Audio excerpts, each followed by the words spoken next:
Une sonnette d'alarme tirée pour l'Occident. Voilà comment le 17e sommet des BRICS organisé à Rio au Brésil devrait résonner dans les pays du Nord.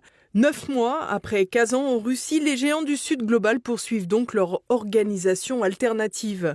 Parmi les points cruciaux, la question du droit international et une volonté de pousser l'ONU à la réforme. C'est ce que nous expliquait Frédéric Egui à l'issue de la première journée du sommet.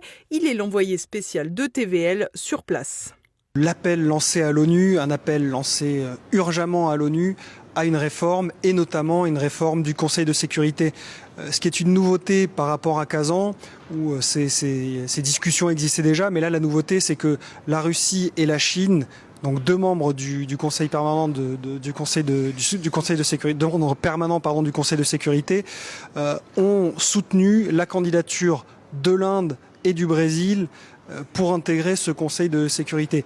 La présence d'Antonio Guterres, il était déjà là à Kazan, il était encore là à Rio, montre bien que l'ONU a une oreille attentive sur ce qui est en train de se discuter au sein des BRICS. Sans surprise, après un communiqué commun des BRICS pour condamner l'intervention américaine en Iran, membre des BRICS depuis peu, une place importante de la première journée du sommet a été réservée à la question du Proche et du Moyen-Orient. Néanmoins, malgré les critiques, il semble clair que les BRICS n'entendent pas s'émanciper de l'Organisation des Nations Unies, sur laquelle ils veulent ni plus ni moins peser pour une transformation en profondeur. Sur le plan économique, en revanche, l'ambition est plus volontariste. Ainsi, la déclaration commune fixe clairement l'objectif de démultiplier la banque de développement.